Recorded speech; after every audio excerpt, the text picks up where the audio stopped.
ఈ రోజున ఒక పుస్తకం రాసి దానిలో ఉండే ఆ క్రీమ్ని, దానిలో ఉండే ఆ అద్భుతాన్ని మీకు అందరికీ పంచివ్వాలని, మీరు కూడా అలాంటి మైండ్ సెట్ తోటి ఉంటూ అలాంటి మైండ్ షిఫ్ట్ చేసుకుంటే పైకి వస్తారు అంటూ చాలా చక్కని పుస్తకం రాస్తుంది. ప్రతి ఒక్కరికి ఎంతో ప్రయోజనకారి ఈ పుస్తకం.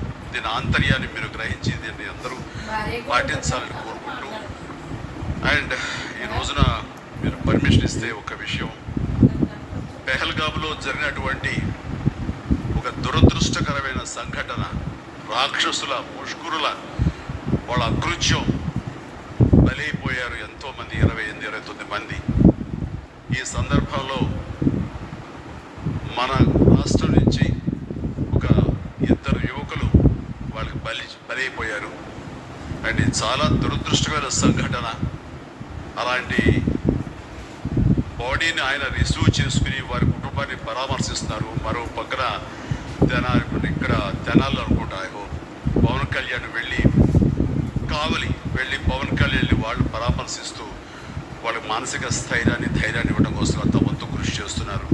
అండ్ వీళ్ళు చేసినటువంటి ఈ ప్రయత్నాన్ని మనస్ఫూర్తిగా నేను అభినందిస్తూ, అలాగే ఆ కుటుంబం 50 మందికి, అలాగే ఇతర రాష్ట్రాల్లో ప్రాణాలు అర్పించినటువంటి ప్రతి ఒక్కరికి హృదయపూర్వక నా కండోలెన్సెస్ని, సానుభూతిని తెలియజేస్తూ వాళ్ళ ఆత్మశాంతి చేకూరాలని సభాముఖంగా నేను కోరుకుంటున్నాను.